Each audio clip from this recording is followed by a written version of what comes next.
Obrigado por ter aceito o nosso convite de estar participando hoje aqui com a gente desse bate-papo sobre economia comportamental. Chamo de professor porque o Matosinhos foi meu professor na ESPM sobre economia comportamental, foi o meu primeiro professor lá, e foi uma grande surpresa, professor, porque eu já acompanhava você pelo Gui Economics, depois você vai falar um pouquinho mais para a gente sobre isso, mas foi uma grata surpresa quando eu te vi lá e falei, pô, que legal, e assim foi muito boa a aula. Economia comportamental é um tema que eu particularmente gosto muito, então foi muito bom vê-lo lá também. Esse nosso projeto do DPLO, que é o nosso escritório de advocacia, a gente fez um projeto por meio de um grupo que nós temos, que é DPLO Escola e DPLO Eventos, que na verdade a gente vai falar sobre o tema do Covid, sobre vários aspectos e prismas, jurídico, político, econômico, social. Então nós teremos aí praticamente o mês de junho e julho todo, com pelo menos uma live semanal tratando sobre o impacto do Covid, seja no médio, curto ou longo prazo, entendeu? E hoje o nosso tema específico é, então, economia comportamental. Antes da gente entrar no tema específico, professor, eu gostaria que você se auto-apresentasse aí para a gente. Esse nossa live depois ela vai ser gravada e vai ser passada para o nosso podcast também. Então é importante que o pessoal desde o começo aí já saiba com quem que a gente está conversando. Enfim, professor, faça as vezes aí. De novo, muito obrigado. Se apresente aí para a gente. Bom, primeiro eu que tenho que agradecer pelo convite. É sempre um prazer conversar com esse Brasilzão enorme que a gente tem, principalmente conversar sobre o tema que eu gosto tanto, que é a economia comportamental, onde eu dedico grande parte do meu estudo, do meu tempo de estudo e da minha leitura. E, assim, ter recebido o convite de vocês foi muito bom. Rapidamente me apresentando, eu não gosto de apresentações longas, porque apresentações muito longas pode parecer um pouco presunçoso da parte de quem se apresenta. Então, eu vou me apresentar rapidamente. Eu sou economista de formação, participei do primeiro MBA, formei com a primeira turma do primeiro MBA de Economia Comportamental no Brasil. Me especializei nessa área, tenho também especializações na área de finanças e na área de saúde, que é um mercado onde que eu atuo, vamos dizer assim, oficialmente. Em paralelo, para dar vazão a esses meus estudos de economia comportamental e compartilhar isso com as pessoas, eu criei um site, que é o Geekonomics. Nesse site, eu converso basicamente sobre economia comportamental ou ciências comportamentais. E a gente tem também, além de textos normais, né, como se fosse um blog, temos também os perfis das redes sociais e também o podcast, que é o Geekonomics Podcast, que já está entrando aí quase 60 episódios, a grande maioria com temas relacionados a comportamento. No início, a gente estava com temas mistos, falando um pouco de economia, depois eu direcionei mais para o comportamento. Então, sinteticamente, a apresentação é essa. E eu espero que a galera goste. Queria dar primeiro boa noite a todo mundo que já está acompanhando essa live. Agradecer vocês. Eu achei interessante. A gente não combinou previamente, mas como vocês são da área do direito, eu incluí um tópicozinho com algumas provocações que a ciência comportamental pode fazer para a área do direito, para os advogados em si. E quem sabe a gente não consegue, com essas provocações, estimular um pouco a audiência de vocês e algumas discussões aqui mais para o final da live. Legal, legal, professor. A gente também, eu faço parte, junto com dois colegas advogados, o Cássio e o José, de um grupo também de estudo de economia comportamental aqui em Porto Velho. Nosso intuito, de fato, ele é basicamente formado hoje por advogados. A gente conseguiu incluir uma psicóloga, duas pessoas da área de marketing e comunicação. A gente está tentando fazer essa multidisciplinaridade lá no grupo, mas ele é basicamente formado por advogados e a gente tenta, a partir da economia comportamental, entender como que a gente pode aplicar isso em políticas públicas. Mas o nosso tema aqui hoje basicamente vai ser voltado, então, para o início, para o Covid. Mas antes eu queria que o professor falasse um pouquinho para a gente assim. O ser humano, ele é racional, professor? E assim, porque a primeira pergunta que a gente, quem estuda economia clássica, parte do pressuposto que a gente vai sempre escolher a melhor decisão, pautado numa análise de custo-benefício, a gente vai sempre escolher a decisão mais racional. Eu lhe pergunto, o homem é racional? E a partir dali, o que então a economia comportamental estuda? E finalmente, dentro dessa mesma pergunta, o que seria esse tão famoso nudge que muito se escuta e pouca gente sabe o que é? Vamos lá. Bom, a humanidade é uma eterna busca pela racionalidade, né? A gente percebe que o ser humano, com suas inquietudes, sua pesquisa, seu desenvolvimento intelectual, sua parte científica, sempre há uma busca enorme pela racionalidade. E na economia, na ciência econômica, isso não foi diferente. Se a gente retomar lá para o século XVII, para XVIII, a gente tem que o iluminismo foi a era da razão, né? Foi a revolução científica. Então, sempre houve na raça humana um desejo pela busca da racionalidade. E a economia, enquanto ciência, corroborava esses preceitos da raça humana. É um pouco de arrogância do ser humano também, se colocar como algo acima das outras espécies do país, no planeta, né, não no país.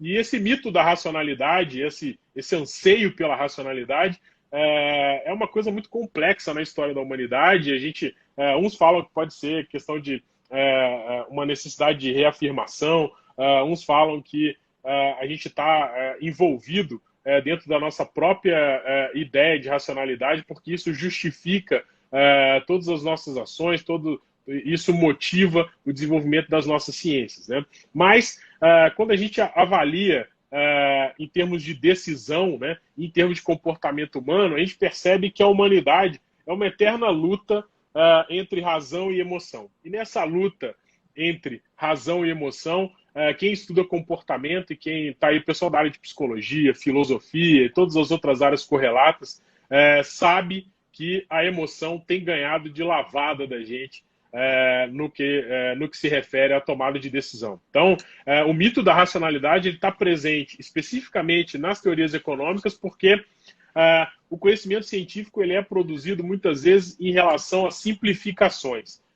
Não é possível, num universo complexo como o nosso, num contexto econômico que seja, um mercado, considerar todas as relações humanas, entender todas as variáveis e todos os fenômenos que vão impactar numa tomada de decisão.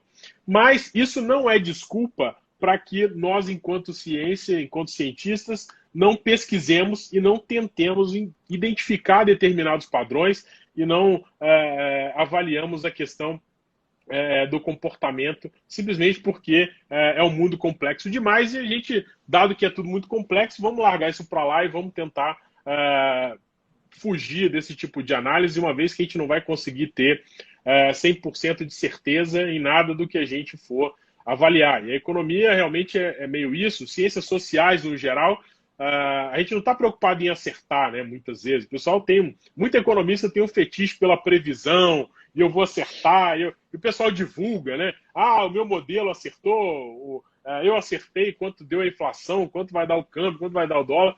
Mas quando a gente vai analisar especificamente isso, quando a gente vai olhar todo o processo decisório, a gente percebe que isso tudo está muito contaminado com uma série de heurísticas e vieses, isso está contaminado por crenças pessoais e também está muito contaminado por uma variável que muita gente esquece quando está trabalhando com ciência, ou principalmente quando está trabalhando com comportamento humano, que é a simples aleatoriedade, né? Muita coisa acontece e a gente cria narrativas para que essas coisas sejam explicadas, mas, no entanto, quando você começa a esmiuçar demais ali, você percebe que aquilo não passou de uma mera aleatoriedade. Então, nessa briga... É a falácia da história, né? O que o Kahneman fala. Tem um livro agora, Narrative Economics, né, que foi publicado pelo Schiller, também interessante, ele comenta muito sobre isso, como que a gente cria narrativas para explicar. E a gente sabe que uma boa história explica e convence muita gente. O pessoal do marketing está aí para não deixar a gente mentir, né? Se você olhar o padrão das comunicações que a gente vê dos comerciais de televisão e tal, você vê que o apelo não é pela utilidade do produto mais, né? Antes você fala assim, olha, compra este carro porque ele é preto, como dizia Ford, mas ele vai te levar de um lugar para o outro. O foco era muito na utilidade que o bem que a gente consumia possuía. Hoje em dia, não. Hoje em dia, a gente tem muito mais uma relação emocional com a aquisição de bem do que propriamente dito com a utilidade. Até muitas coisas que a gente compra hoje em dia não tem utilidade nenhuma, né? Se você vai numa feira dessas populares aí, você vê a quantidade de pequenos utensílios que, num primeiro momento, seduzem a gente pela compra, a gente compra aquilo achando que vai revolucionar a nossa vida, e no final das contas a gente percebe que a utilidade não era muito bem o que a gente avaliou quando a gente foi comprar. As questões em relação a status de bens, né? Bens que, vamos lá, o pessoal da tecnologia vai discordar de mim e eu corro o risco de ser apedrejado na live, mas eu vou me arriscar.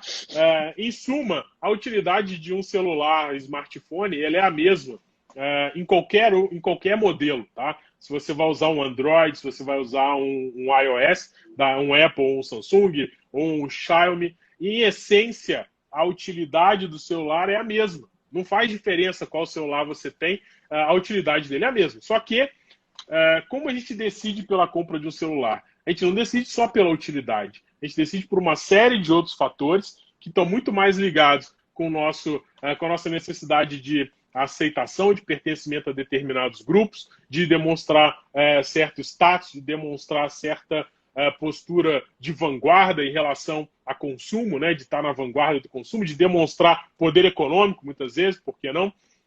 E também algumas questões idealistas. O pessoal, eu sou muito ligado à parte de tecnologia, o pessoal da área de desenvolvimento gosta muito de Android, né, porque é um sistema mais livre, eles podem fazer customizações, o sistema é aberto, eles têm mais liberdade para desenvolver toda a expertise e a inteligência que eles têm em relação à programação com Android, e alguns não gostam de usar a Apple exatamente por causa dessas restrições. Então notem que essa briga nossa entre razão e emoção, ela domina não só a ciência, ela domina o nosso cotidiano. A economia comportamental, ela tem um papel de analisar, isso é óbvio, a gente não consegue hoje ter a arrogância dos economistas clássicos de dizer que a gente vai conseguir mensurar a emoção ou o prazer de alguma coisa. A gente está bem próximo disso, a gente tem bons direcionadores em relação a isso, e esses direcionadores acabaram extrapolando um pouco o que é a própria economia comportamental, né? Inicialmente, a gente tinha a economia comportamental, era um ramo da ciência econômica que se apropriou de conhecimentos da psicologia para aplicar aos modelos econômicos e melhorar esses modelos. Não é uma ciência que tem uma negação com o passado da ciência econômica, onde, como eu havia dito no início, simplificações foram feitas para que se conseguisse avaliar determinado fenômeno econômico. Então, os caras falam assim, o Homo economicus é um grande erro, a economia era louca, o Homo economicus que é um mito, né? Quando a gente fala Homo economicus, esse é o ser que está presente nas teorias econômicas, tá? Então, quando a gente fala Homo economicus, é um cara que, para a ciência econômica, todas as pessoas se comportariam como esse cara, Homo economicus. E por que Homo economicus? Que esse Homo economicus, na teoria econômica, ele é considerado uma pessoa de extrema racionalidade, maximizador da utilidade e do bem-estar e extremamente calculista em suas decisões. Ou seja, completamente diferente de qualquer ser humano que a gente conhece. Ele é um ser fictício. Ele é uma simplificação que foi usada na ciência econômica, porque, em tese, todos temos a capacidade de pensar racionalmente, todos temos a capacidade de raciocinar e considerar pesos e medidas, utilidades, vantagens e desvantagens na hora de tomar uma decisão. O que acontece, na verdade, na grande maioria das vezes, é que o ambiente e o contexto em que a gente está inserido e o nosso próprio emocional acaba interferindo e muitas vezes ele se sobrepõe à nossa capacidade de racionalizar. E aí a gente tem duas coisas interessantes, tá? O primeiro é uma limitação cognitiva que a gente tem por energia, né? Por por capacidade mesmo cognitiva.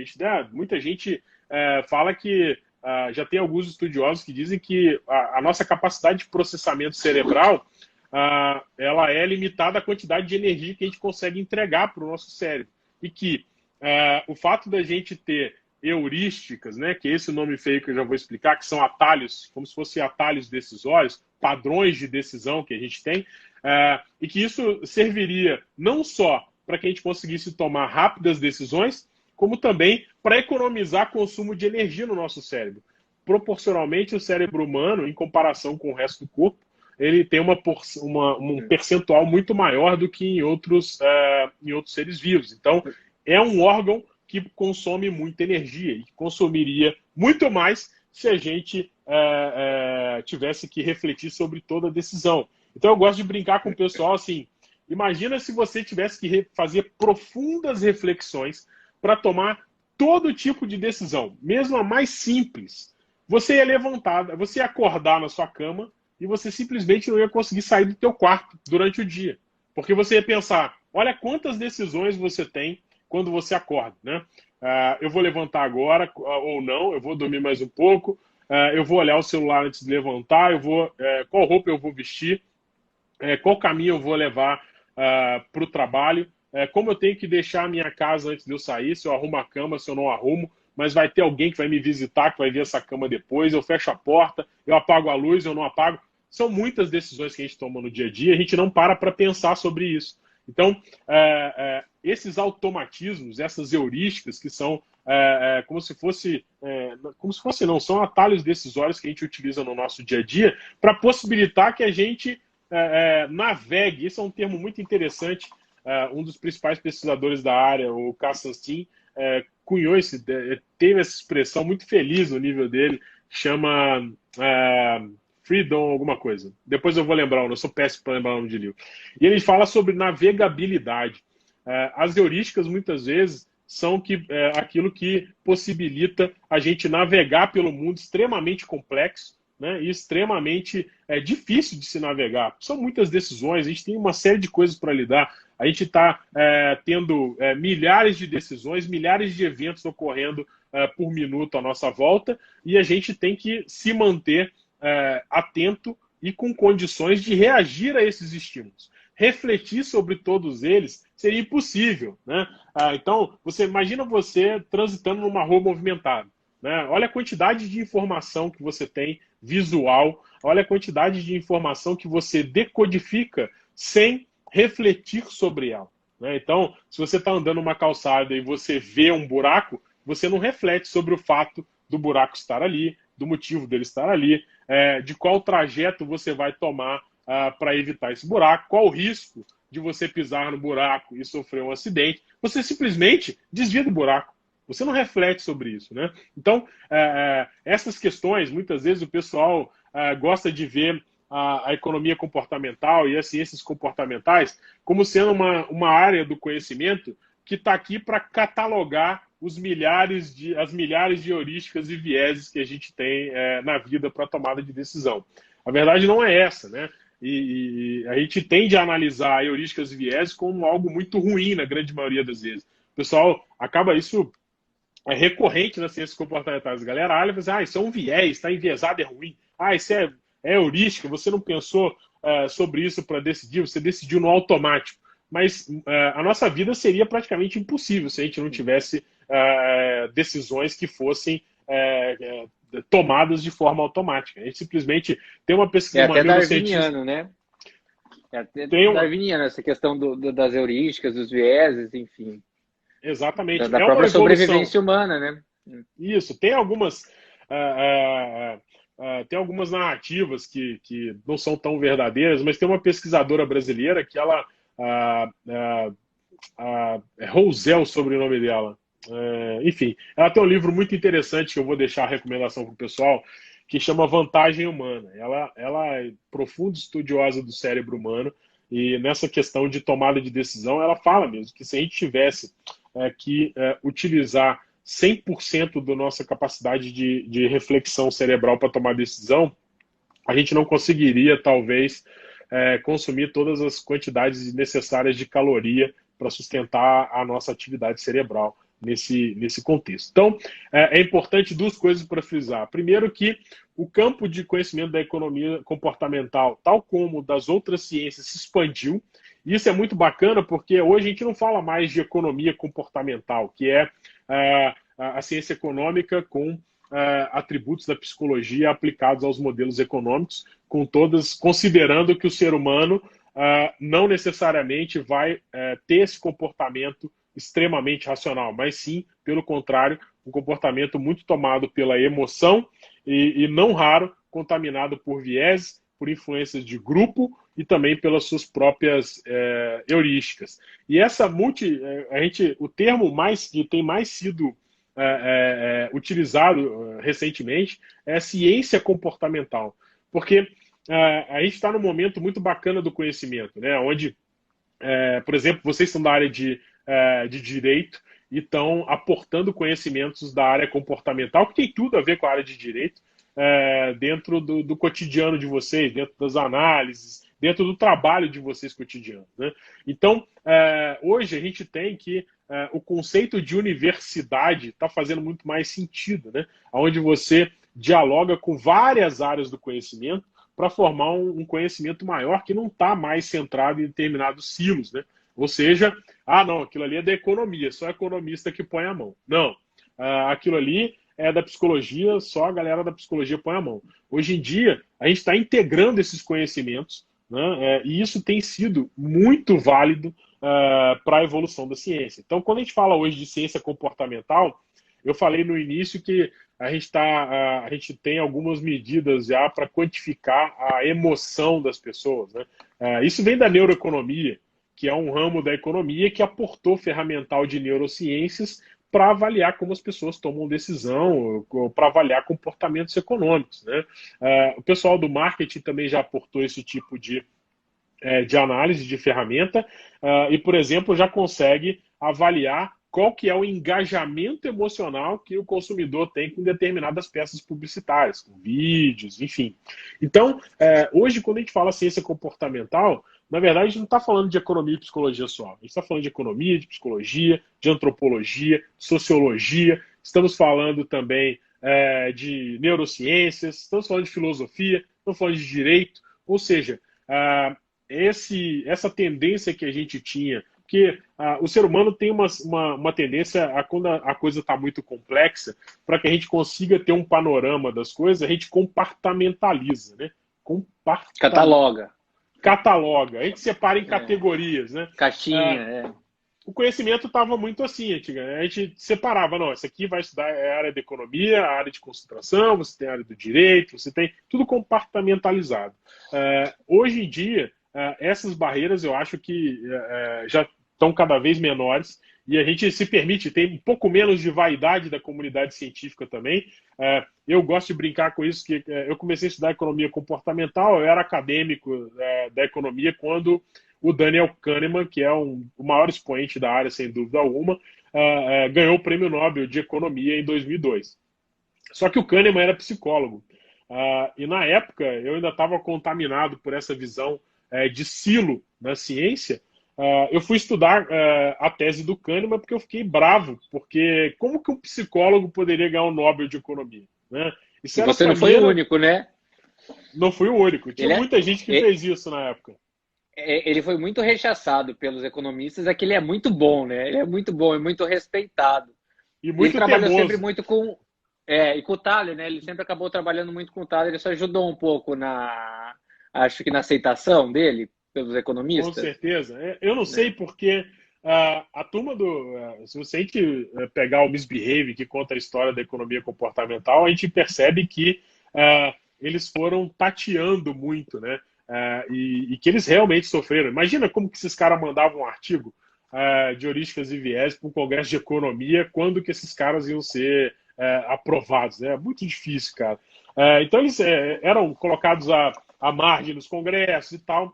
Mas o meu caso com o Kahneman foi exatamente isso. Quando eu vi que o psicólogo tinha ganhado o Nobel de Economia, eu fiquei meio bravo, porque ele era um psicólogo, né? Não era um economista. Para mim não fazia sentido e eu fui estudar. E aí também um outro viés grande de estudante de economia é que dentro desse mito de racionalidade que a economia traz, dos seus modelos econômicos, e isso foi a própria ciência econômica teve um momento da história que se firmou enquanto ciência apenas quando ela conseguiu matematizar os seus achados. Então era uma briga danada, porque se você não conseguisse, se você não pegasse o conhecimento científico e não o construísse como se fosse uma lei natural, ou seja, como se fosse a lei da gravidade, e o provasse matematicamente, você era relegado a um campo meio nebuloso do conhecimento. Você não era considerado ciência, né, e não era considerado arte. Então, no século XVII e XVIII, vocês tinham uma dicotomia, na verdade, eram três áreas, principalmente. Né? Você tinha os cientistas, você tinha os artistas e tinha os religiosos. Então, era a igreja, as artes, que era tido como pagã, inclusive, né? Que era uma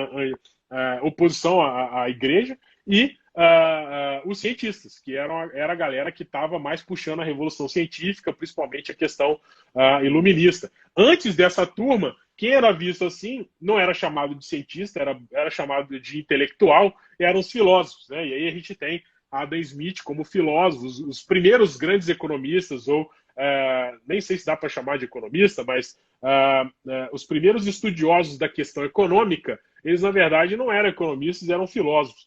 Então, esse é mais ou menos um resumo bem pobre da história do conhecimento, mas... Marx foi filósofo ou foi economista, professor? Cara, não me provoquem, Marx é um caso. Não, tô brincando, vai ficar para depois. Ai, que pergunta difícil. Mas, enfim, eu tenho uma condição, quem ficar na live até o final vai ouvir uma coisa muito interessante que eu tenho sobre o Marx. E uma opinião, óbvio, não tô... O Marx foi importantíssimo enquanto pensador. Se ele era filósofo ou economista, eu vou contar no final da live. Mas, enfim, então a gente tem essa questão muito presente, né? Sobre como as pessoas tomam decisão, qual que é a influência das emoções. A economia comportamental teve o mérito de, entre aspas, inaugurar um pouco essa fase mais light da ciência, que é de aceitar outras áreas do conhecimento como contribuidoras de conhecimento para as mais diversas áreas do conhecimento. Então, eu acho que isso é bacana, diferente do que as pessoas imaginam. A economia está muito mais preocupada com comportamento e decisão do que especificamente com preço das coisas, preço de ativo e tal. É óbvio que essas são as questões chaves e centrais na análise econômica: inflação, juros, né, câmbio. Mas notem que sempre quando a gente tem esse tipo de variável no centro da análise econômica, ele é dependente de um determinado comportamento, que em geral é o comportamento de consumo. Então, quando você estuda inflação, você estuda porque as pessoas adotaram um comportamento baseado no contexto, isso levou a um aumento de preço. Redução também, e a mesma coisa acontece com os investimentos. Né? Bom, eu já me perdi, deixa eu ver. Você falou de nudge, né? Nudge, Nudge, para a gente entrar já para a segunda pergunta. Não é envio de fotos de pessoas em pequenos trajes, vamos dizer assim, ou sem traje. O nudge, na verdade, que não é nude, né, é diferente, nude e nudge, ele na verdade, a gente acaba trazendo um conceito de nudge que está muito ligado com a arquitetura de escolha. Né?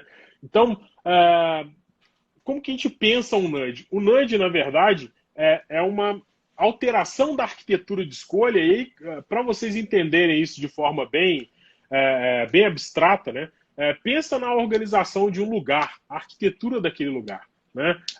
Se você chega num parque, por exemplo, e tem uma grama e um passeio, aquela arquitetura te leva muitas vezes a se conduzir pelo caminho de um passeio, pela trilha que está presente. Se você chega numa floresta e precisa caminhar por ela, a arquitetura determina a forma como você vai caminhar por essa floresta. Se tem uma trilha, a tendência é a gente seguir a trilha. Se tem uma estrada, a gente segue a estrada. Dificilmente você vai entrar numa praça, num lugar, por um caminho e que a arquitetura não te deu a dica de como entrar. Então, se você vai Seria, chegar num seria um, prédio... incen- seria um incentivo que alguém está te dando para você tomar aquela decisão que ela pensou por você, mais ou menos. Assim, você é Pode ser incentivado a tomar determinada decisão.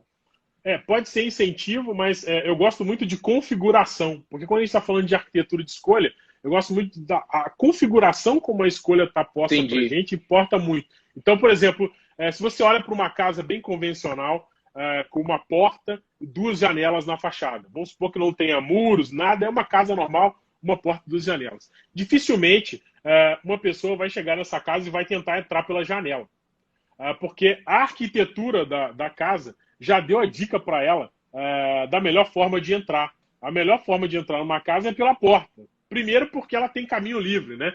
Então, como a gente pode entrar em pé, não preciso me contorcer para pular uma janela para entrar dentro da casa. Com as decisões, é a mesma coisa. E aí, quando a gente fala de nudge, a gente está bem alinhado com esse conceito. Quando a gente está trabalhando arquitetura de escolha, é mais um direcionamento, é mais uma configuração que informa e facilita a tomada de decisão. E aí a gente tem toda uma crítica que muitas pessoas dizem que os nudges acabam influenciando as pessoas, acabam induzindo. E é verdade, sim, o nudge induz. A questão se ele vai ser usado para o bem ou para o mal é uma questão deliberada por quem está aplicando a política. E na ciência a gente sabe muito bem que está cheio desses exemplos, né? Eu gosto muito de ver as pessoas criticando o nudge, dizendo que o nudge está influenciando as pessoas a tomarem decisões que elas não tomariam por si só. Ou seja, ele está enquadrando a nossa liberdade de escolha, nos direcionando para a escolha que é mais conveniente para quem configurou o nudge. Isso é parcialmente verdade, né? Isso pode ser ruim quando a configuração do nudge nos conduz para péssimas decisões. Mas pode ser muito bom quando, ao contrário, por exemplo, os casos mais famosos aí de aposentadoria, né, onde você planos de previdência, onde você contribui, nudges que aumentam a contribuição para a previdência, resolvem um dos grandes problemas da humanidade, que é de antecipar a recompensa e postergar custo, né? Então, eu antecipo a recompensa de ter dinheiro agora, gasto tudo agora, aproveito, né? Aquela história carpe diem, né? Viva o dia e o futuro a gente vê o que vai dar. E acabo ajudando as pessoas a pouparem parte da sua renda para no futuro, onde eventualmente há uma grande chance da pessoa ter uma queda nos rendimentos e aumento dos gastos, ela não sofra com essa decisão. Então, quando eu falo de nudge, eu falo muito que o nudge ele reenquadra a arquitetura de escolha ou a configuração que é apresentado para a gente na hora da tomada de decisão. E ele redireciona o nosso comportamento. Eu particularmente gosto muito do exemplo da mosquinha no mictório no aeroporto de Amsterdã, do masculino, que é para o homem mirar na mosca de forma inconsciente e não acabar sujando mais o banheiro, diminuir o custo com material de higiene, né, do aeroporto. E gosto também muito do exemplo de colocar as frutas e as saladas antes do buffet, para incentivar o consumo de produtos saudáveis, digamos assim. Então, quando a gente tem isso, a gente pode falar de nudge, porque ninguém negaria que as duas coisas são positivas. Agora, quando a gente fala de alguma coisa que pode ser contestável, então, assim, quando a coletividade entende que aquilo é bom, seria um nudge e é positivo. Quando talvez a grande maioria pensou, opa, isso é ruim, você está induzindo o consumo de alguma coisa propositalmente que você não precisa, por exemplo. Aí a gente poderia chamar um pouco de sludge, que é o contrário do nudge, né? É um instrumento, um bom instrumento, mas depende de quem vai aplicar. É mais ou menos isso? É mais ou menos isso, e a gente fala de sludge é escorregão, né? Onde você configura a arquitetura de escolha para a pessoa deslizar, escorregar e aí sofrer uma consequência daquela configuração. Já o nudge, a gente fala que é cutucão, ou empurrão, né? O pequeno empurrão, que é para colocar aquela pessoa numa rota que seja melhor para ela. E é importante a gente destacar que o nudge ele se popularizou primeiro porque ele não proíbe escolha, em momento algum, você impede a pessoa de optar por uma escolha que seja da parte dela só, individual, sem considerar ou ser imune ao nudge, vamos colocar assim.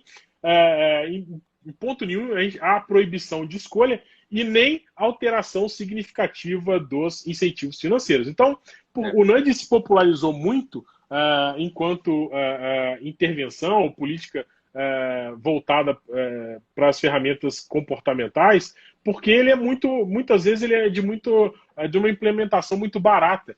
Como ele não envolve incentivo financeiro, barato e simples. E assim, há uma grande discussão sobre o quanto os nudges permaneceriam efetivos e salientes, tendo em vista que as pessoas aprendem, né? Então, um nudge pode ser muito efetivo, uma arquitetura de escolha pode ser muito efetiva hoje, ela pode perder a sua efetividade com o tempo. E aí a gente tem, em termos de políticas públicas e em termos de conduzir as pessoas para boas decisões, a gente tem uma série de estratégias para permanecer esse nudge enquanto saliência. A primeira é que ele seja entendido não mais como um nudge, mas como um costume. Ou seja, um costume é um comportamento que a pessoa está motivada a adotar porque é melhor para ela. Então, e aí a gente tem, por exemplo, o exemplo de usar cinto de segurança, né? Você primeiro, antes da legislação brasileira, quem se recorda, que é um pouco mais velho, né? Não existia cultura do cinto de segurança no Brasil. Uma legislação mudou isso, mas houve todo um trabalho de informação, de conscientização, de formação de opiniões, de mostrar que o cinto era importante, de levar a pessoa a adotar esse comportamento, e até de previsão de lei e de punição no segundo momento, né? E hoje o cinto de segurança a gente já pode até considerar que em certa ponta ele é um costume. Eu já chego no carro puxando o cinto, não me pergunto se vai ter polícia na rua, se vai ter alguma coisa. Até porque os carros de hoje já apitam, né? Ainda tem isso. Os carros ainda tem um nudge. Tem um nudge lá gritando. Que fica a luzinha apitando. E hoje isso já evoluiu. A gente tem que o pessoal do Behavioral Lab, que fez recentemente uma pesquisa que é muito semelhante a essa questão de tentar colocar o cinto como um costume. Ou seja, por costume eu estou dizendo aqui que é um comportamento que a gente adota não porque outros estão fazendo ou porque nós somos obrigados, mas é porque a gente entende que é melhor para a gente. A gente está interessado nesse comportamento porque a gente entende que é melhor para a gente, independente do que outras pessoas estão fazendo. Por exemplo, tem uma autora, que me fale o nome aqui, que estuda normas sociais, mas ela fala que, por exemplo, usar guarda-chuva quando está chovendo. Eu não tenho... se está chovendo e eu opto por usar guarda-chuva, essa é uma decisão minha que independe. Ou seja, não depende de uma configuração de arquitetura de escolha que não depende do que as outras pessoas estão fazendo, né, que seria a prova social. Se está chovendo, eu uso guarda-chuva porque é conveniente para mim, é importante para mim. Então, esse é o grande desejo em relação ao nudge. E nesse contexto, como que os nudges conseguem continuar sendo efetivos é quando a gente trabalha para que eles virem costumes. Né? Então, previdência social, ela precisa virar um costume no Brasil. Né? E ela não é um costume ainda no Brasil, por uma série de questões culturais, mas, e aí eu vou trazer um pouco para dentro do público da Deep Law, que é a questão dos contratos. Né? A gente tem que hoje o mundo dos contratos cíveis, jurídicos, ele não é um mundo facilmente navegável. Né? As pessoas não conseguem navegar por esse mundo facilmente. Por quê? Porque ele é muito contaminado de termos específicos e proprietários das ciências do direito. Né? O direito lança a mão de muito latim em algumas questões, e aí entendam isso de uma crítica construtiva. Tá? Toda ciência ela tem seu linguajar próprio, e isso muitas vezes é necessário. No entanto, a gente também tem que entender que em determinadas questões isso acaba afastando as pessoas do conhecimento, porque justamente ela já tem uma grande barreira, que é vencer a linguagem. Né? quando a gente está estudando comunicação, o grande dilema do bom comunicador é como ele faz para adequar sua linguagem para o público que ele quer entender. E tem toda aquela questão entre emissor e decodificador de linguagem, que para mim, na minha opinião, refletindo a respeito do direito, é um dos grandes desafios que o advogado tem, né? Porque ele tem a comunicação e a linguagem é um dos fatores importantes de peças, mais importantes de peças processuais, de abordagens como é que chama? Em audiências, né? E julgamentos de defesas. Como é que chama essa defesa oral que vocês fazem? Tem um nome específico, não?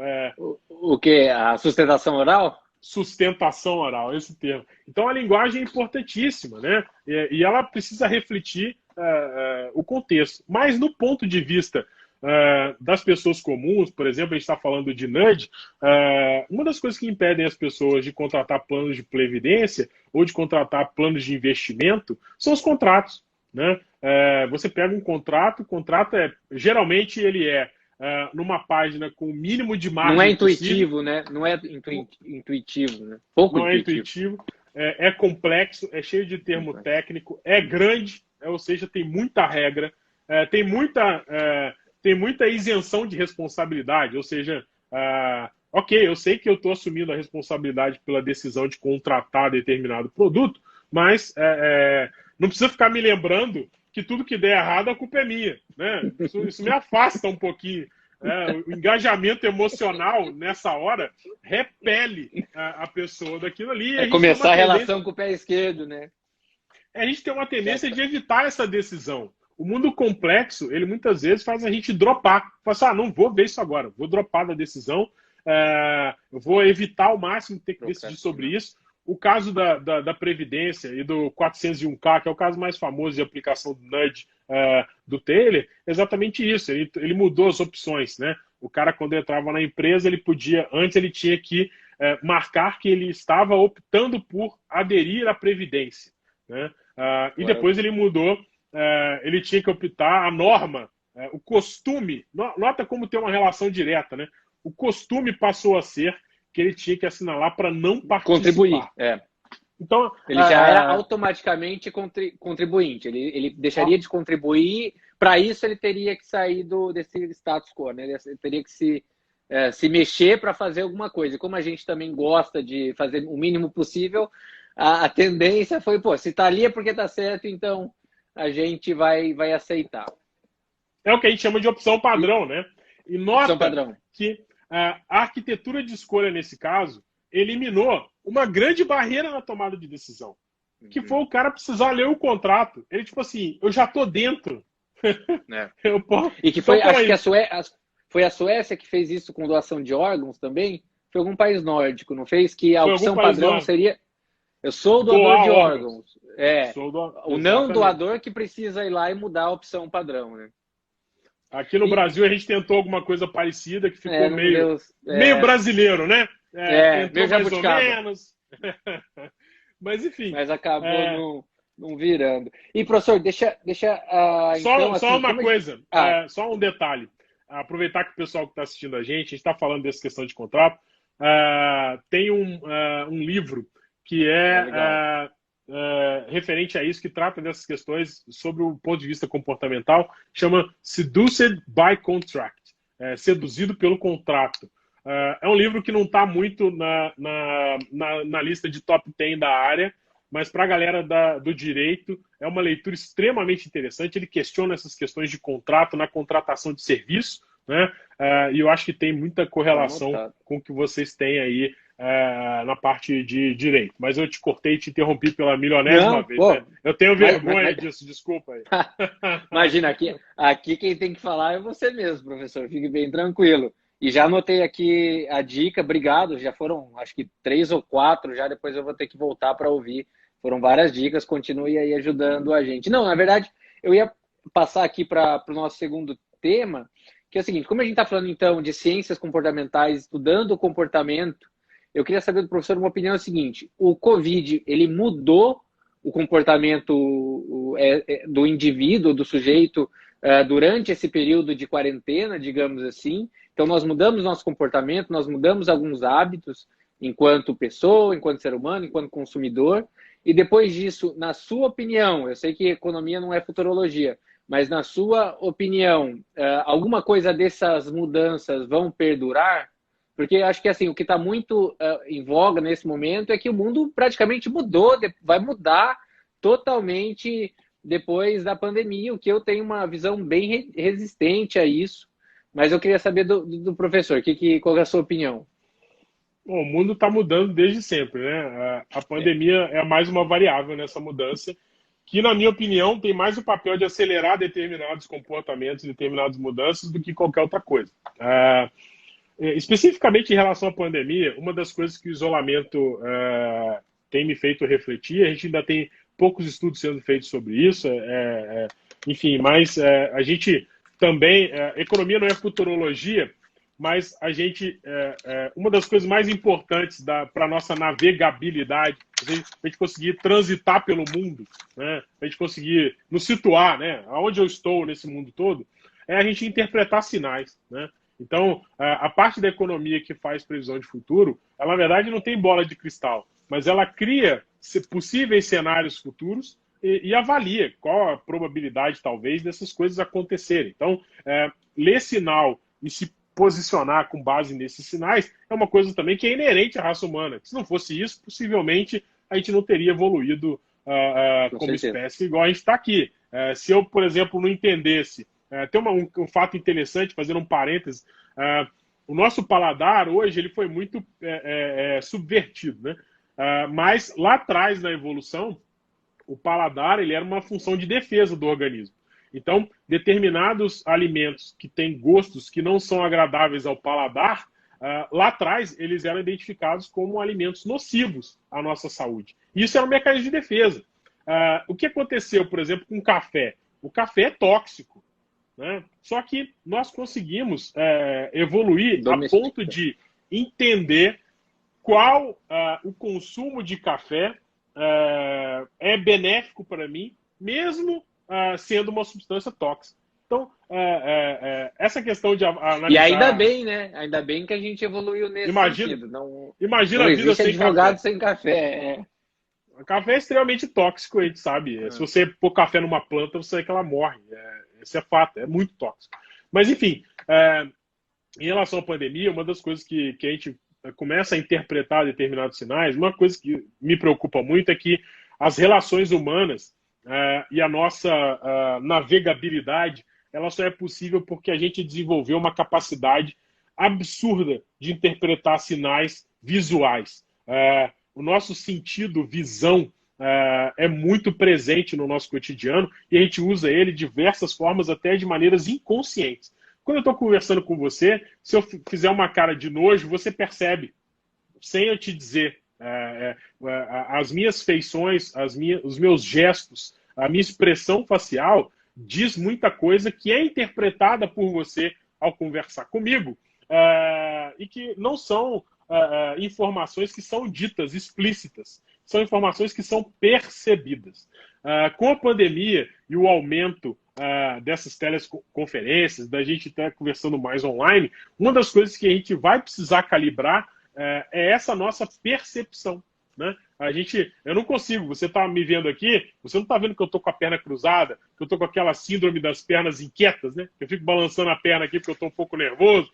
Você não está conseguindo decodificar essa informação minha. Então, a gente teve uma restrição disso e isso, com certeza, tem algum impacto para o nosso processo cognitivo e para o nosso relacionamento interpessoal com as pessoas, decodificação de emoções que importam na nossa tomada de decisão, de ser mais duro ou de ser menos duro com determinada pessoa em cada situação.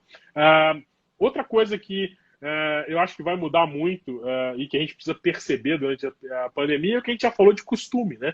Ou seja, que são ações que eu tomo independentemente do que as outras pessoas fazem. Um dos principais motores de mudança de comportamento ou de adoção de determinados comportamentos é o que a gente chama de prova social, né? É o poder que as outras pessoas têm de influenciar o nosso comportamento, que a gente também chama cientificamente de comportamento interdependente. Ou seja, o meu comportamento é motivado pelo que as pessoas fazem pelo que eu acho que as pessoas pensam que eu deveria fazer e pelo que as pessoas acham que é o correto de ser feito. Então, eu sou constantemente enquadrado pelo comportamento de grupo em determinados comportamentos. Isso, várias pesquisas já levam a gente isso ao extremo, né?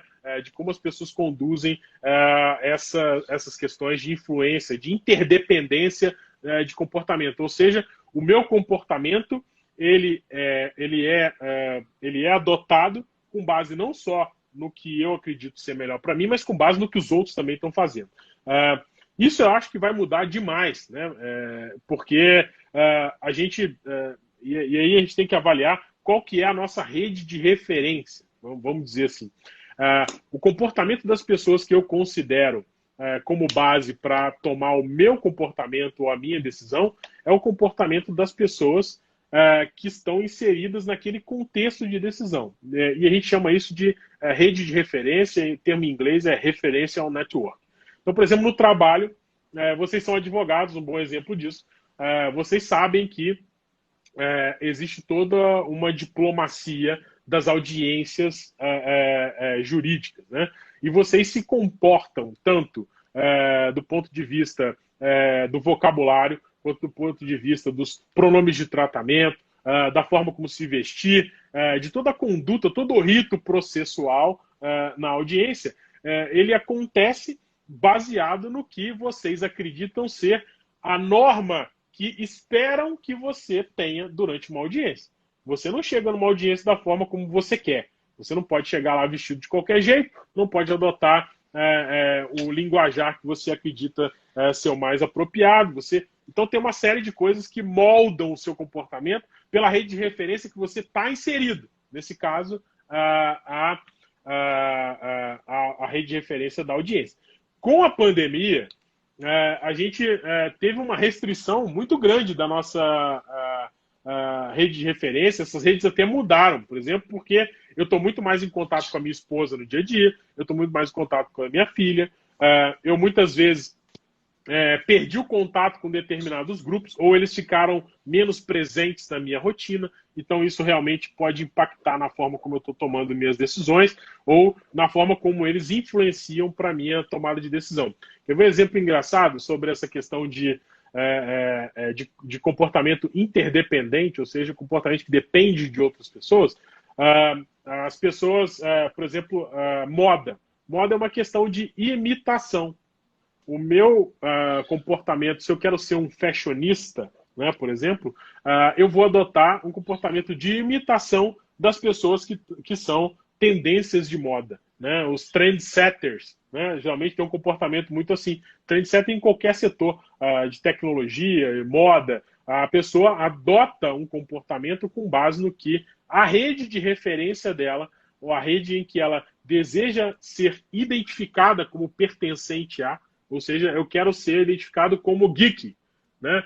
Então, eu, obviamente, tenho que ter uma boa fluência em tecnologia, tenho que usar os gadgets mais atualizados, eu tenho que tentar usar os gadgets mais atualizados, os smartphones, enfim. Então, acho que isso vai mudar bastante pós-pandemia.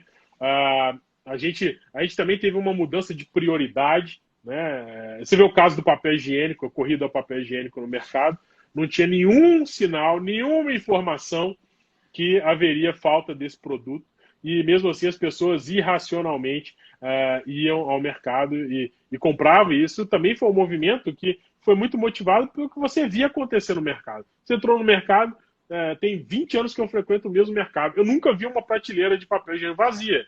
Eu nunca passou pela minha cabeça que poderia haver escassez desse produto. Mas, nesse dia, no meio da pandemia, eu chego no corredor e a reposição de estoque não chegou lá. E tem lá só meia dúzia de fardos de papel higiênico. Então, eu não raciocino muito sobre isso. Eu penso logo, pego um, mesmo tendo em casa, e levo embora. Né? É simples assim. Então, segue o fluxo, segue o fluxo. O professor falou de uma situação, só para a gente falar de investimento e de audiência, que as audiências agora estão sendo feitas de forma remota, por aplicativo, enfim. E nós já tivemos algumas coisas inusitadas. Nós já tivemos advogado tirando o terno, tirando a roupa e ficando só de cueca durante a audiência, filmado. Nós já tivemos ministro do STJ com uma tela atrás com tubarão, sabe? Porque ele falou que o netinho dele mexeu e ele não sabia tirar, ele ia votando e o tubarão aqui com a boca aberta de fundo de tela. Então nós já estamos tendo algumas coisas inusitadas e que a tecnologia, então, na sua concepção, muitas coisas foram aceleradas, ou seja, o próprio home office, hoje o nosso escritório dá 100% home office, a gente tinha antes ali 5%, 10%, é pauta da nossa reunião há 2 anos, a gente, vamos implementar, não vamos, mas tem tal dificuldade, aí do nada tinha 10 dificuldades ali já a pronta entrega, e agora nessa necessidade, em 2 dias nós estávamos com 100% da equipe home office, e hoje, muito provavelmente, isso vai perdurar aí para uns 50% no futuro. Mas, de uma forma também, eu acho que é ruim esse distanciamento. A gente tem que sociabilizar, né? O ser humano precisa de pessoas, né? E eu acho que talvez a gente vai sofrer um efeito rebote. Hoje todo mundo está separado e talvez as pessoas vão querer ficar mais juntas. Não sei, eu, particularmente, estou sentindo muita falta disso, assim. Para mim já deu, assim, sabe? Período, não, ficar em casa confortável, beleza, mas eu preciso ver meus pais, eu preciso passear, e acho que, Realmente. eu não sei, eu imagino que a tecnologia ajuda no aceleramento de alguns processos, mas a própria mudança de consumo, eu não acho que vai perdurar por tanto tempo, que eu posso falar que as pessoas vão consumir menos produtos, que as pessoas vão ser mais consumidores mais conscientes. Eu não acredito muito nisso. O professor acredita, compartilha que o hábito pode vir a mudar de consumo das pessoas? Bom, eu acho mais difícil. Os gatilhos que disparam o consumo dos seres humanos são emocionais, né? A gente tem uma série de gatilhos. E isso depende de muitas variáveis. Por exemplo, a gente tem a questão da pequena indulgência, né?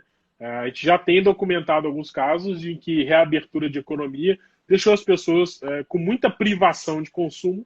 Quando você abre e a pessoa tem essa possibilidade, a primeira coisa que a pessoa pensa é a pequena indulgência, né? Eu mereço, eu agora é o dia do lixo na dieta, né? Eu mereço comer esse hambúrguer, comer esse doce, porque eu fiquei tantos dias de dieta.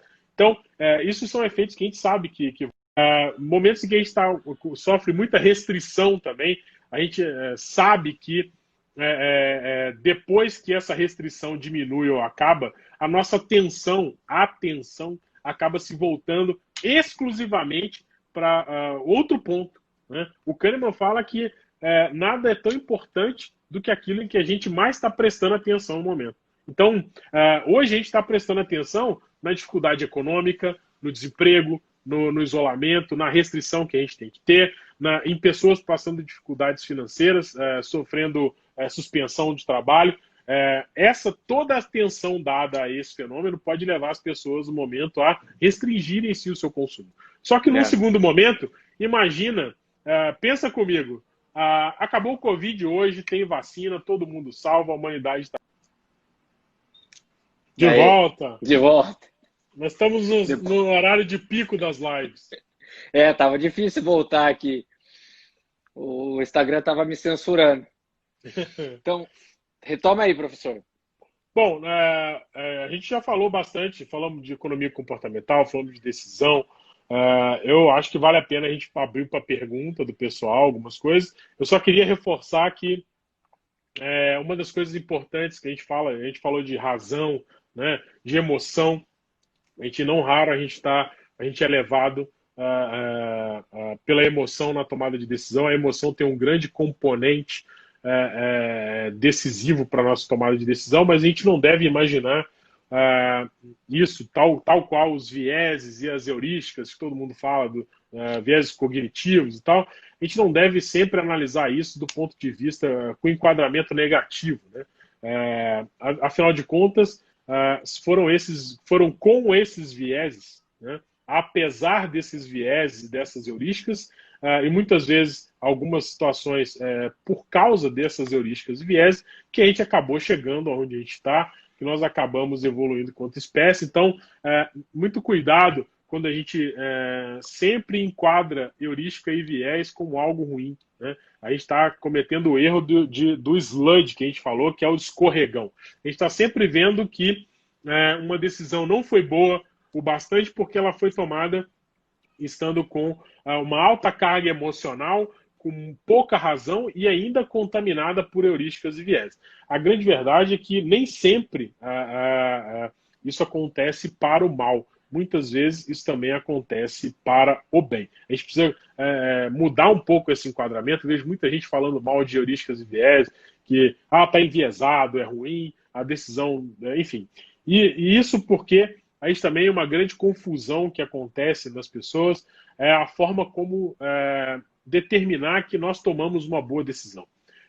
Como que você toma uma boa decisão? O que é uma boa decisão? Vocês estão assistindo a live, Guilherme, você que está aí, uma provocação. O que é uma boa decisão? Como que eu analiso a qualidade de uma decisão? Virar para você e falar assim, olha, eu acabei de tomar uma decisão aqui, eu queria que você me dissesse se essa decisão foi boa ou foi ruim.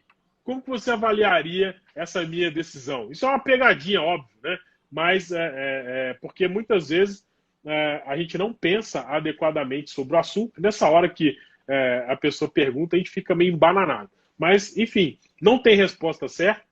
Tem uma visão do que seja uma qualidade de decisão, mas eu queria perguntar para a galera aí, quem está aí assistindo a live, você também, Guilherme, o que você acha que é uma boa decisão? Como eu julgo se uma decisão foi boa ou não? Tá, vou ver se o pessoal. Eu vou dar minha opinião daqui a pouco. Vou perguntar aqui para o Thiago e para o Cássio para eles responderem ali para a gente o que eles acham que é uma boa decisão. Decisão que eu não me arrependa. Depois. Ficou meio em cima do muro aí, hein, Aruan? Que eu não me arrependa, enfim. Acho que eu entendi o que você quis dizer. Melhor essa abordagem aí. Acho que de um viés utilitarista é a decisão que mais te satisfaz, talvez, dentro desse trade-off. Não sei, a decisão que você se sinta mais satisfeito mesmo comparando com a segunda decisão plausível, digamos assim. Que produz o maior nível de prazer ou de satisfação possível na pessoa. Só que aí a gente entra na subjetividade do que esse número de satisfação, né? A gente estuda bastantes autores tentando quantificar a satisfação e quantifica também que a insatisfação pesa muito mais do que a satisfação, né? A gente odeia... 2 vezes e meia, segundo as pesquisas. 2 vezes e meia.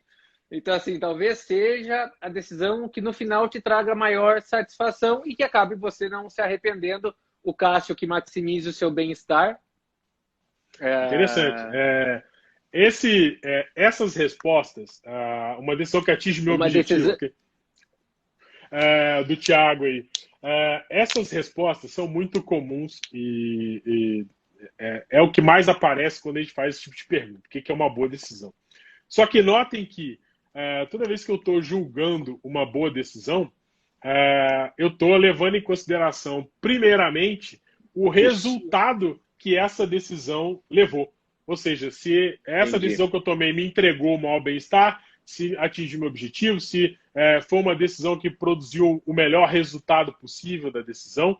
Só que, na verdade, o processo decisório e a tomada de decisão, ela não pode ser julgada pelo resultado, porque o resultado não depende única e exclusivamente da decisão tomada. Depende de uma série de outros fatores que vão interferir para o resultado. Em tese, eu julgo uma boa decisão pela avaliação do processo em que essa decisão foi tomada no passado. As variáveis e as informações que eu utilizei, se foram as corretas, se foram as mais completas, a lógica do meu raciocínio quando eu tomei a decisão no passado. O resultado da tomada de decisão é uma coisa que quando você está decidindo, por mais que você tenha sinais e que você consiga interpretar, o resultado dessa sua decisão é incerto. Pode ser que você tomou uma decisão X, mas o contexto mudou completamente. Imagina quem tomou uma decisão de investimento pré-Covid. A gente já falou a respeito. O cara hoje tomou uma boa decisão ou não? Não, ninguém tomou uma decisão boa nesse contexto. Mas olhando agora para o passado, né? Vai falar para o investidor que entrou na Bolsa em janeiro, quando tudo indicava que ia ser o maior ano de crescimento da economia do Brasil na década. Então é bem relativo, né? Então é o que toma a melhor decisão, é um processo de uma boa decisão, é aquela que tomada dentro das informações também colocadas, né? Nas informações que você tem à disposição. o resultado é uma variável que a gente não controla 100% dela. O processo decisório a gente pode controlar muito próximo de 100%. Agora, o resultado da decisão a gente